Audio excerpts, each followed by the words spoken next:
Hello.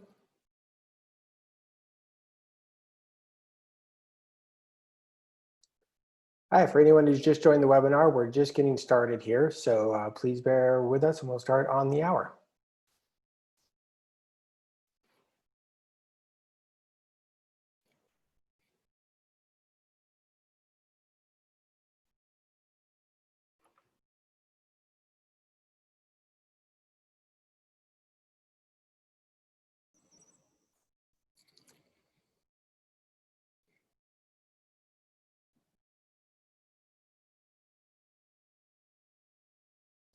Okay, we've reached 1 o'clock, and in the interest of time, I would like to stay on time and just get started with a little bit of introduction to the webinar series from Tom Adams, who's my colleague and policy advisor to the Ocean Project. So Tom,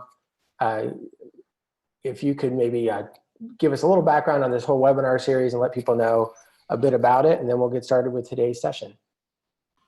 Okay, well, thank you, Douglas, and I will try to be brief because I have some workmen right outside my office, and there's some background noise. So, as the slide tells you, this is we're excited to reach double digits for our webinar series on making conservation happen. It's later in the presentation, there'll be a link or an address for the Ocean Project where you can find all 9 previous webinars, the recordings of them and PDF versions of their slides, as well as other information related to this project. Today's webinar is, I'm really excited by it because I, as a government affairs professional and a lobbyist, I go up and meet with decision makers all the time, but where zoos and aquariums can really make a difference is educating their audiences and getting them to take action. And that's what this webinar is going to get into, some pilot projects we've done in the past, last year, and then our plans for this year. So with that, Douglas, I will turn it back to you and mute my webinar button. But before I do that, please feel free to use the chat function in here if you have a question for the participants. I'm having troubles accessing the question and answer function from where I am. If you put a question in there and we're unable to respond to it today, we will respond to you afterwards. But please use the chat section to further discussion for today. And with that, back to you, Douglas.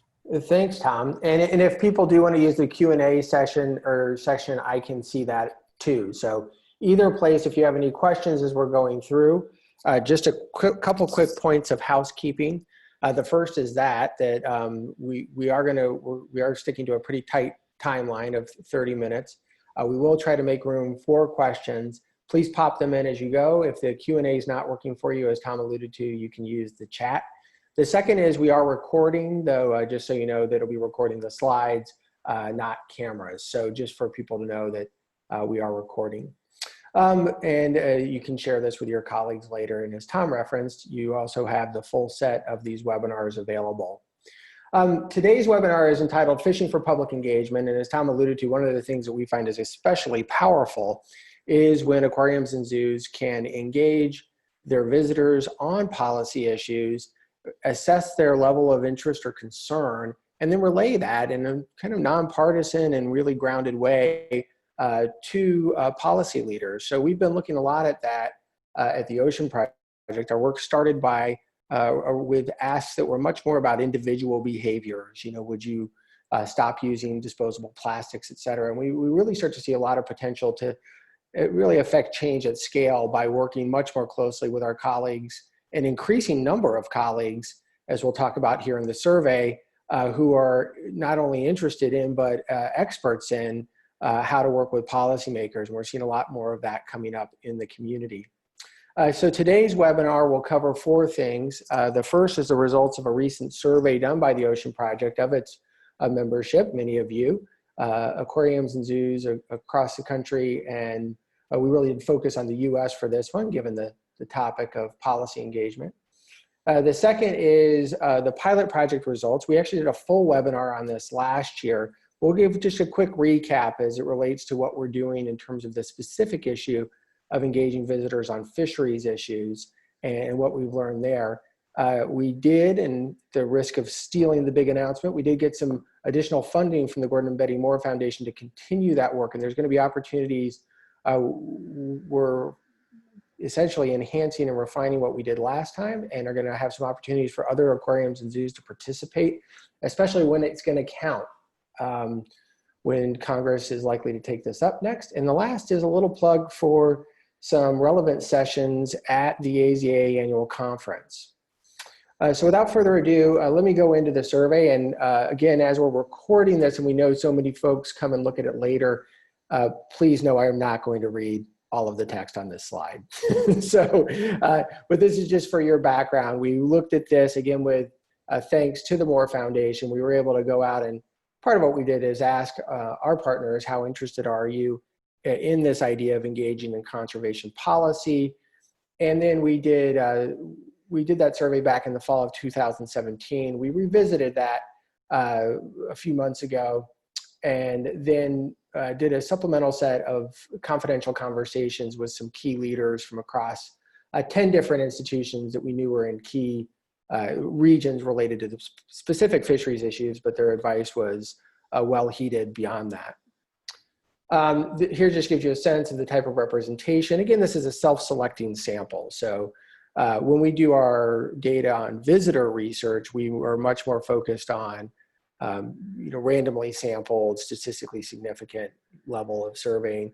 This was just a gut check with the folks with whom the Ocean Project works to say, well, how are you feeling on this? And again, it's supplemented by those interviews. I am a big believer in just cutting to the chase and letting you know what we found, and then backing into how do we know that. So the first thing we found, and again, I'm not going to read all of these bullets, but we did see that aquariums and zoos often have much more interest in working on policy issues than there is capacity. That's a clearly recognized hurdle by us. And one of the things that the Ocean Project's been committed to, whether through our small grants program or now in this project, is when we try to get funding to do this work, passing it back out. Again, we're not able to do that right now at the level with the NOAA small grants, Innovative Solutions Grants program that we did, but providing some grant funding out so that aquariums and zoos can try some of this. We also saw that current interest, as well as all the activities that are going on at aquariums and zoos, is centered on visitor engagement, much more so than actually reaching out to the policymakers.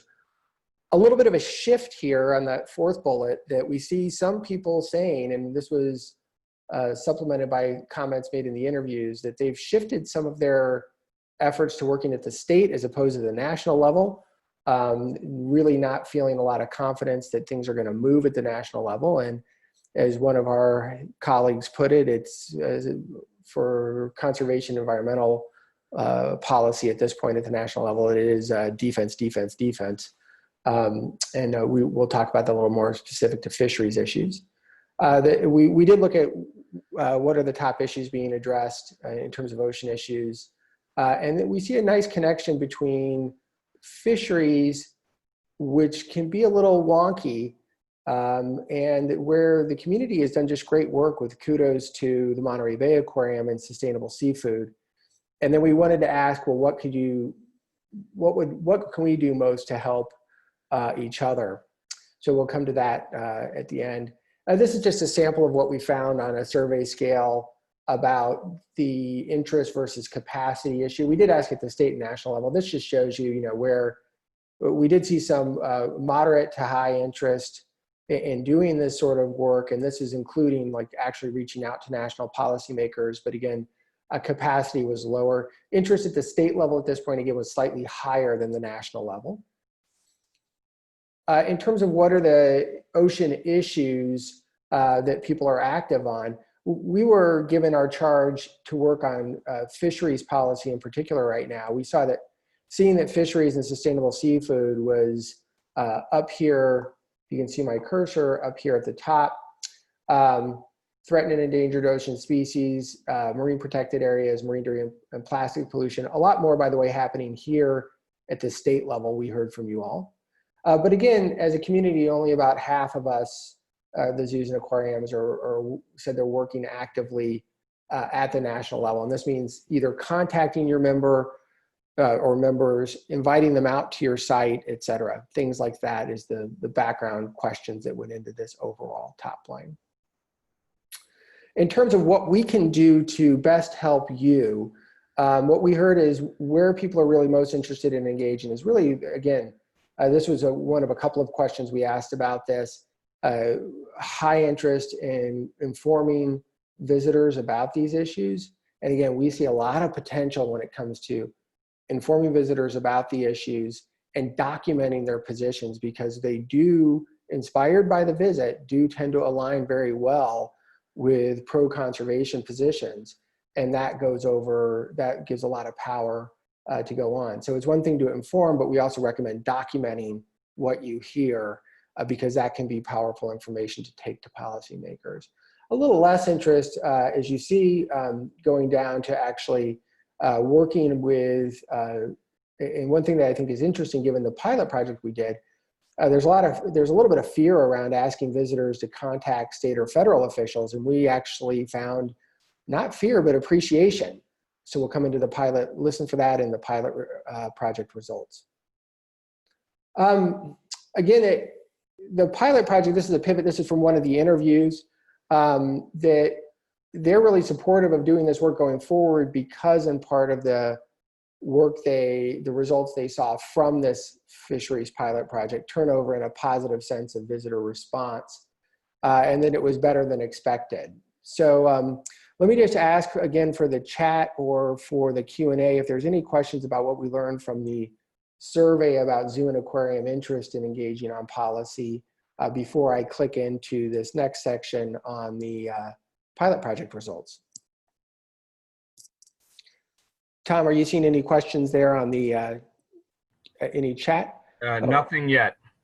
Okay, and there is a question on whether we asked about climate change or sea level rise. We did ask about climate change, and it was not one of the top issues. It was climate change, ocean acidification, I believe. Sorry, and let me see if I can click back quickly. Ocean acidification or climate change, if you can see it down here. Any other questions before we continue? And again, if you think of any, please don't hesitate to drag them on or drop them in. Don't drag them on, drop them in. All right, this is a quick recap. Again, we have a full blog post with all of these results as well as advice from the participating sites. And this really was a collective effort, and full credit to my colleagues with Mystic Aquarium, Texas State Aquarium, and Seattle Aquarium as we all developed this together based on a charge given with structure from the foundation. So they wanted to know, could we engage the visiting public, raise their awareness of and document their interest in science-based fisheries management policies? We knew we were essentially starting from scratch here. People are not making the connection that there is even this thing where the government gets involved in trying to manage our fisheries, let alone that it's going pretty well. And the secondary goal, which is really important to us always at the Ocean Project, is we wanted to make sure we could do this in a way that was improving the visitor experience. You don't want to be that person who sits there and finger wags at your friend or neighbor, and they hear you, but they hate you. So we're very conscious of that here. We also really want, as fans of aquariums and zoos, we want better recognition for the role that aquariums and zoos play. So we wanted to make sure, however we were structuring this engagement, it's working against these multiple goals. And the good news is we found that and this is coming off of years of research and the pilot projects that many of the Innovative Solution Grants recipients worked on, we really think we're getting to a point where as a community, we've got a pretty good sense for how to do this. For this particular pilot, what we wanted to do, and we actually went that full tilt. Again, this was the last on the list where people thought, gosh, we're not sure if we want to ask people to directly talk to Congress. So we were all a little anxious about this. We said, well, we'll develop a common message. And we had an idea of pulling in 4 big common story points. So everybody hit the 4 story points, but it allowed nuance for the different institutions to talk in their own way. Usually started with a local story, peeled back to the national issue, and then provided some other then got into the ask. Again, more on that can be found down through this link, and we can throw that up in the chat here too. Each site then decided that they wanted to try a different approach. So Mystic Aquarium created a 90-second video PSA that they showed, and then asked people to sign a card as they were leaving. Seattle Aquarium worked in a dive show context. They have a 10-minute dive show as you walk into the aquarium. Many of you were there for AZA. They would do a 10-minute dive show and again ask people to engage and sign a card to Congress if they also were concerned. Texas State Aquarium, I love this. They really tried something very creative and served up the messaging along with red snapper on samples. So they called it snapper on a cracker. So you could get a taste of snapper, which is one of the fish that's recovering that's really important locally. It's also not without controversy locally. So credit for them taking it on. And then our job at the Ocean Project was to track response rates for the comment cards, listen to staff feedback, and we ran the numbers in terms of the quantitative visitor exit surveys. And these sites really went above and beyond and got, up at Seattle, they had 400 randomly selected visitors take the exit survey, which is really getting to that level of the type of survey results you would see on the news, where you can have high confidence, you can talk about statistical significance. I'm going to get to the question here in a second. I see a question in the Q&A, but I just want to go through the last bit here on the pilot. We found that really strong support for this hypothesis that we can do this, right?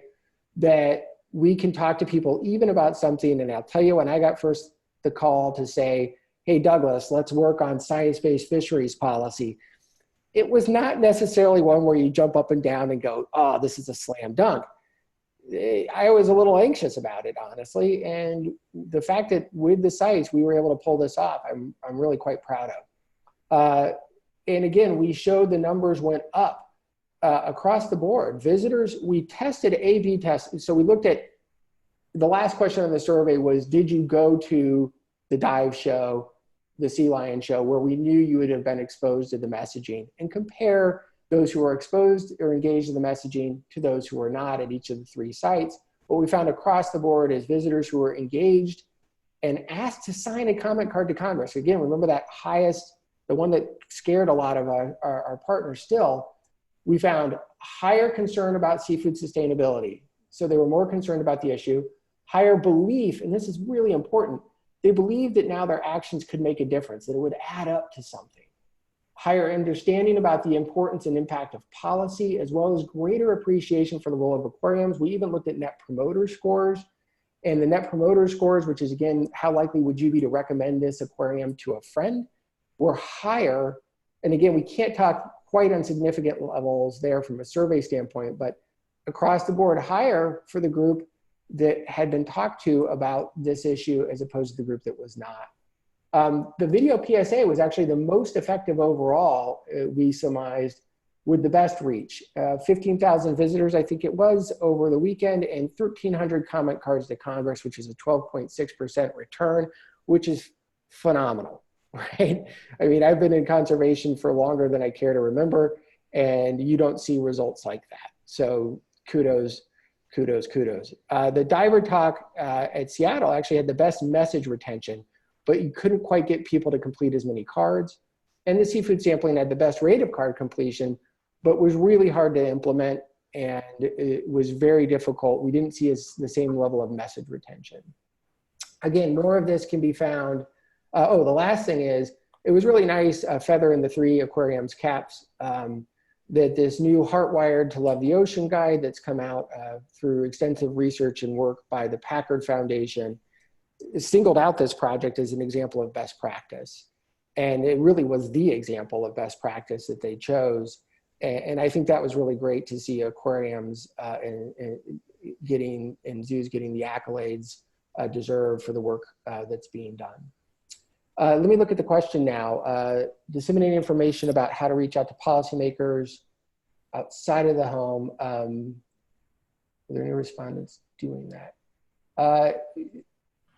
We were looking specifically, one of the things we've honed in on in answer to the question, thank you, Asan, was there was just the one ask, which was, if you share our concern about this, please sign a comment card to Congress. So we find that asking people to engage at that higher level is really important, where they have something specific and tangible that they're actually doing, like signing a card or a pledge. And we wanted to do that in the messaging to avoid the finger wagging to your question. We included that's a nice transition, actually. We included a note about how many individuals have been making sustainable seafood choices, and that, coupled with solid science-based policies, has been leading to some of the recoveries seen in the example species. So we definitely avoided the finger wagging, and instead went with a reinforcement message, even though we knew not everyone, of course, is making sustainable seafood choices at this point. Any other questions about what we learned in the pilot? And then I would love to tell you a little bit about what we're going forward and how you might be able to participate. Okay. Well, let me continue on. And again, we saw that based on these results, we were really happy to get, again, those accolades from the Packard Foundation, and also expanded funding from the Moore Foundation. So we're working now, we've added a couple of aquariums, which is great. Florida Aquarium, New England Aquarium, and the Virginia Aquarium and Marine Science Center are now all working with us. And we basically, what we want to do is take what we learned out of the pilot phase and package it up, not fully, but as recipes that other institutions, other cities and aquariums can apply. So again, you can bake it up, but like a good cake mix, you know it's going to turn out nice. You can still decorate it to suit your own branding and institutional priorities, but you know it's going to taste good. So that's a little overextended analogy, but that's what we're aiming for here, is to come up with a couple of different approaches that you all can apply. And notably, all 6 of these sites are part of the Aquarium Conservation Partnership, which you may know about. And we are working in collaboration with Seafood Watch, because we do want to make sure that our messaging, again, builds on that really good foundation that Seafood Watch has established, but moves it to the area where, instead of asking people just to take their own actions, you're asking them to actually support the policy work that's going on. At this point, I'd like to bring in, I know Katie Cabina from Mystic is on here. And, again, we're going to try to develop these 3 different ways that you can, other sites can apply these once we get them dialed in. And we should have this done by the AZA conference. Katie, do you want to tell us a little bit about what we're thinking for the video idea? Yeah, sure. So as you mentioned, last year what we did is we produced a 1.5-minute video, which was a combination of our interview clips from our scientist, our fisheries scientist, B-roll professional narration. And we are doing something similar this year, but recrafting the script for another species. Last year it was, our success story was Atlantic herring. This year we're working together with New England Aquarium. So we're working on it right now. I'm sitting here with Kelly, and we've met with our fisheries scientists at both of our institutions, and we've settled on focusing on a New England success story. That would be a Acadian redfish. So we'll be redoing the video to have both of our scientists in it, but creating it in such a way that another institution in the Northeast or New England could sort of plug in their own video interview with their scientist from their institution or community, and then add their logo in at the end so that it would feel branded to their institution as well. So that's what we're doing. We're scheduled to do the shoot the week after next and put that piece together. Well, that's fantastic. Thank you, Katie. And again, we're going to have, thanks to the good work of Mystic and New England Aquariums, a video that you can, as Katie mentioned, you can put your own, if you're in the Northeast, you can put your own logo at the front, insert your own expert. Apologies here to Peter Astor, but you could insert your own expert over Mystic or New England's expert. So it really is your own video, but the whole rest of the video is produced for you. We actually tried this back when I worked for the Nature Conservancy, and it worked really well. So your cost and time are greatly limited to just, you know, filming you could use the experts that are in there, or you can add your own logo and your own expert and make it really fit your own institution. Notably, the Florida Aquarium is going to be producing a similar version, but more oriented to the Gulf fisheries. So for anyone on the call who's around the Gulf of Mexico, that's going to be an option for you all too, but it will not be New England lighthouses and New England species. It'll be a Gulf species with Gulf-looking scenery. So we know that that's really important. Carrie Getz, who's at the Florida Aquarium, has quite an impressive background in marketing and really flagged for us that importance that it has to look like the Gulf. The next thing we're looking at are talk toolkits. Again, Seattle had some good success. We all thought it could be improved upon. And again, that's the point of our testing this stuff is we, you know, at this point, given the crises we're facing, my motto is it's much better to fail than not to try. So let's try some new stuff. And if we fail, that's okay. We learn from it and move on. It was far from a failure in Seattle, but we're gonna look at different ways we can develop a little toolkit so interpreters could pick that up and run it in their own institutions. Kelly, do you want to talk a little bit about this opportunity, perhaps for those who have visitors waiting in lines? Yes, I think if anybody's been to New England Aquarium, you know kind of what the footprint of our space looks like. And as we were thinking about engaging through this project, looking at where we have people kind of aggregating, and the line was an obvious choice for us. They're a pretty captive audience, and we have a larger space out in the plaza where they're waiting, and we thought that might be a good opportunity to try some messaging out. So we're going through the process now of thinking about what that messaging would look like, and actually thinking about since we'll be filming the public service announcement together with Mystic, if there's a way that we can repurpose the video in the line, or whether or not we would be engaging one of our visitors experience experts in a talk format to see if that would be a good mechanism by which people would choose to engage on this topic and any other future topic.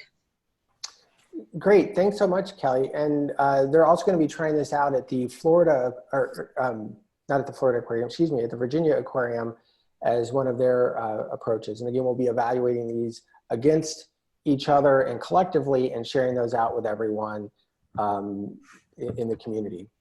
The last approach, again, Texas State found that it was just really, it was a lot of work to get all those samples cooked up and share them. Unfortunately, Leslie Pert couldn't be on the call today due to a travel snafu, but I'll just fill this in here. The Seattle Aquarium actually wants to take this on and see. One thing we noted is, hey, every one of these aquariums serves 100% sustainable seafood in their food service, and we're often working with outside vendors that work with a lot of other institutions. Could we show proof of concept that this would provide both a way to engage visitors in an important conservation issue, make the vendor feel good about doing the right thing and serving all sustainable seafood, and get some of those similar results that we found last time. So stay tuned here. They work with Sodexo. That's the idea is we can't do as much messaging, but maybe we can complement with some signage and see if we can get similar results. So really excited about this try too. Tom, do you want to chime in terms of when? So all of this is this idea of engaging the public and documenting their support is really important when the Magnuson-Stevens Act and other fisheries acts come up before Congress. And Tom, do you want to give us a sense for timing on that? Yeah, so thank you, Douglas. So this is a very, I say this all the time, each Congress for me gets more and more interesting. The House Democrats are settling into the new majority. You've got a lot of relatively junior members who are now have subcommittee gavels, and that includes Jared Huffman from California, the northern part of the district, not Monterey, Eureka, and the area where Redwood National Park is, and whatnot. So he's digging into these issues. We expect there to be some listening sessions. We don't know scheduling on that. The House Natural Resources Committee has had a series of hearings, a lot of it focused on climate change and how it impacts basically everything the committee is responsible for, but they haven't really started moving bills yet. Where bills are being moved, which is the appropriations process, which is, the budget is the one thing Congress is supposed to do every year, and the House is moving forward. All of the bills that have environment and accounts in them so far, to make a long story short, all of them are funded above last year's levels, and all of them are funded above the president's budget request. So that's great news for fish and wildlife and land and water and science and research, and the things we care about. The administration continues to try to do things through rulemaking processes. I won't go into the weeds on that. One that's gotten a lot of attention was basically trying to open up the entire U.S. coastline to offshore oil and gas drilling. I think they got a lot of blowback from Republican governors and Republicans from coastal states. They have shelved that until 2020, but they continue to try to do seismic testing to figure out if there are resources out there to drill. So in terms of, to round back to Douglas's question about Magnuson-Stevens, there's no immediate action on it right now. There's not a viable bill that's been introduced in the Senate. One has been introduced in the House, but it is basically dead on arrival. It's from Don Young, the congressman from Alaska. But we do expect something to move later in the Congress, probably next year, which means this is a great time to be talking about these issues, especially with all the newer members that are in Congress. About, there's about 100 or so new members in the House. So there's a lot of education to do. One thing we're keeping an eye on, though, is legislation aimed at better managing forage fish. It's out there.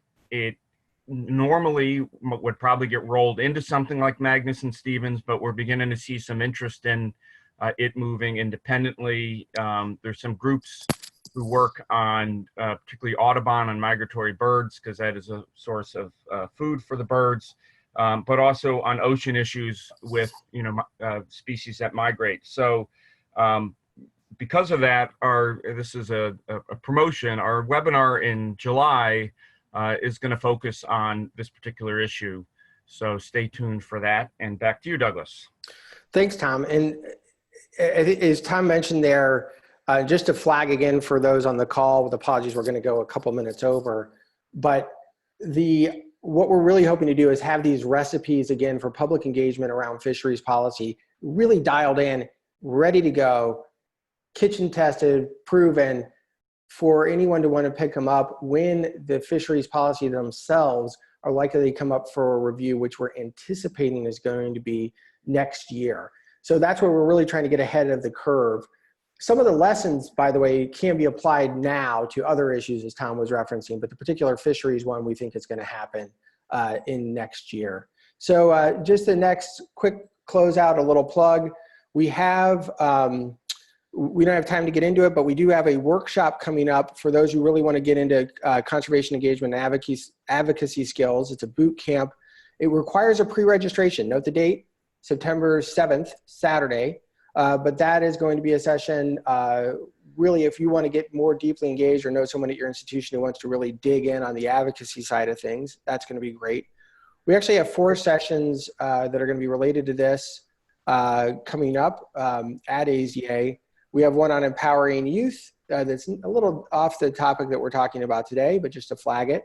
One on Tuesday, September 10th, the Aquarium Conservation Partnership is leading a session that will feature more about the lesson from the video, for example. And then on the 11th of September, In the morning, there was a workshop I helped co-facilitate out at mid-year with the San Diego Zoo's really sparking this on mobilizing our audiences that we'll talk a little bit more, and you'll find the results from this work we're talking about today presented at that session with ways for you to pick up those recipes.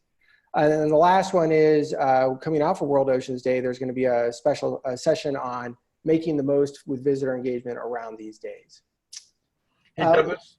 Yes, Tom. Can I just back up real quickly to the workshop? Basically, if you've been on the previous webinars where we've talked about how to do advocacy and engagement of decision makers, this is an extension of that. It'll be more intensive. It's going to be highly participatory. We're going to cram as many breakout groups as we can into it. It's not going to be a series of panelists talking on and on and on.